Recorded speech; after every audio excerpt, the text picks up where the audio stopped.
इलाहाबाद विश्वविद्यालय की वार्षिक परीक्षाएं शुरू होने में महज अब एक हफ्ते से कम का भी समय बचा हुआ है। वैसे तो 22 से आधिकारिक परीक्षाएं शुरू हैं, लेकिन बहुत सारे कोर्सेज की परीक्षाएं 27 मई से है। 27 मई से ही है, हाँ सही बात है। अब हमारी तैयारी कैसे चल रही है? बहुत सारे छात्र पढ़ रहे हैं तो वो अच्छा कर रहे हैं, और बहुत सारे छात्र नहीं पढ़ रहे हैं, अभी भी नॉन सीरियस है, वो तो और अच्छा कर रहे हैं। क्योंकि अगर आप नहीं पढ़ेंगे तभी आप फेल होंगे, तभी आपका नंबर कम आएगा, और आप उसकी सीढ़ी चढ़ चुके हैं। दूसरी बात यह है कि ये नॉर्मल एग्ज़ाम नहीं है, ये इलाहाबाद विश्वविद्यालय का बीए का एग्ज़ाम है, बीएससी का, बीकॉम का है। बड़े बड़े मठाधीश आके यहाँ पे धाराशायी हो जाते हैं, बड़े बड़े टॉपर आके यहाँ पे फेल हो जाते हैं, जो साल भर वही विषय पढ़ते हैं उसी विषय में फेल हो जाते हैं। अगर अभी भी आप सीरियस नहीं हैं इस परीक्षा को लेकर के, तब बहुत बड़ी गलती आप कर रहे हैं। दूसरी बात ये है कि बहुत कुछ सोचना नहीं है। परीक्षा के अंतिम पड़ाव में बस सिर्फ हमको वही पढ़ना है जो हमने अभी तक पढ़ा हुआ है। सिलेबस नहीं कंप्लीट है तो अब कंप्लीट करिए आप खुद से, कैसे भी करके इन किन प्रकारेण आपको कवर करना ही करना है। दूसरी बात ये है कि अब 18 और 19 के अनसॉल्व अगर आप सॉल्व कर लेंगे तो सारे के सारे सवाल उसी से आपके आ जाएंगे, खासकर बीए वाले बच्चों के लिए। बीएससी वाले बच्चों का सेम सवाल नहीं रहता है, सवाल एकदम कॉपी पेस्ट होके नहीं आएगा, क्योंकि उसमें शॉर्ट टाइप आंसर लिखना रहता है और ऑप्शन भी रहता है, तो वहाँ पे सेम टू सेम सवाल कॉपी पेस्ट नहीं हो जाएगा। वहाँ पे आप एक कॉन्सेप्ट को समझना पड़ेगा। तो बीएससी वाले विद्यार्थी पैटर्न वही रहेगा, सब कुछ वही रहेगा, लेकिन अगर आप सोचेंगे कि सवाल भी वही मिल जाए तो ये मुश्किल है, क्योंकि इस बार जूलॉजी बॉटनी के पेपर में यही समस्या हुई थी कि प्रीवियस ईयर से सवाल आए ही नहीं थे। तो आपको कवर तो करना है, बीए वाले बच्चों को भी कवर करना है। तीसरी बात यह है कि आप अनसॉल्व जब देखेंगे वहाँ से आपको एक आइडिया मिल जाएगा कि सवाल किस तरीके से आते हैं। मान लीजिए जैसे एक यूनिट है, एक यूनिट में आपको 2 से 3 टॉपिक प्रॉपर मिलेंगे। एक ना एक टॉपिक ऐसा होगा कि वहाँ से सवाल हर बार पूछा ही पूछा जाता है।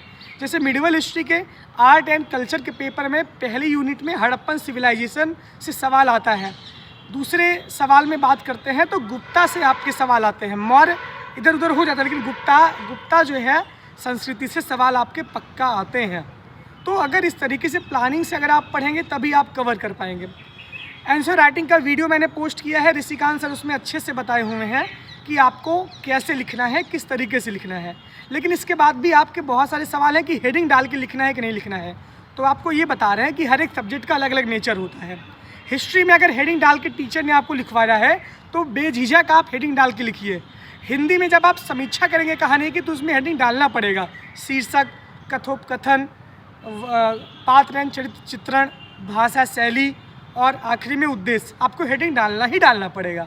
अगर आप आर्ट एंड कल्चर की बात करते हैं, आर्कियोलॉजी की बात करते हैं, तो वहाँ पे जैसे कि साहित्यिक स्रोत, पुरातात्विक स्रोत अगर आप डिफ़ाइन करते हैं तो आपको इमारतें और जो भी है वहाँ की चीज़ों को हेडिंग डालना पड़ेगा। तो हेडिंग डालने से आप हिचकिचाइए ना, ऐसा ना हो कि आप हेडिंग डालिए, जहाँ ज़रूरत हो वहाँ आप हेडिंग डालिए। फ्लो चार्ट आप बनाइए, मैपिंग आप करिए, इससे आपको बेहतर नंबर मिलेगा।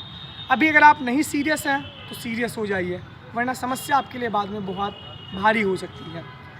18 और 19 के क्वेश्चंस आपको सॉल्व करने हैं, और ज़्यादा कुछ नहीं पढ़ना है। इससे ज़्यादा पढ़ेंगे तो आपका मामला खुद ही डिस्मिस हो जाएगा। आप 19 के 75% सिलेबस से मैच करिए, आपको मुश्किल से 10 सवालों में से 7 से 8 सवाल मिल जाएंगे।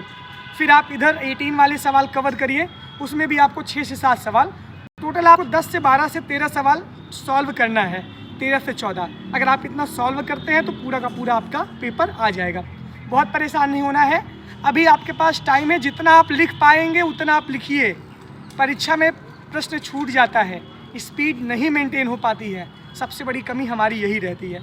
और दूसरी बात यह है कि अब सीरियस होने का समय है, माँ बाप का मान है आप प्रयागराज की धरती पर आकर के पिछले 5 से 6 महीने तक अभी आप रह चुके हैं।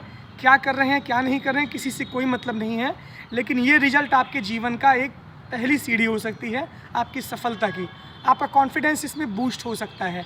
हल्के में मत लीजिए, क्योंकि इस सब से इसी रिजल्ट से आपके आगे का रिजल्ट तय होने वाला है। हर एक ईयर बहुत महत्वपूर्ण होता है, ये मत सोचिए कि अभी टाइम नहीं है, अभी भी हमारे पास बहुत टाइम है। बहुत सारे विद्यार्थियों का पेपर बाद में है और बहुत का पेपर पहले है। मिलते हैं अगले वीडियो के साथ, तब तक के लिए अलविदा, धन्यवाद।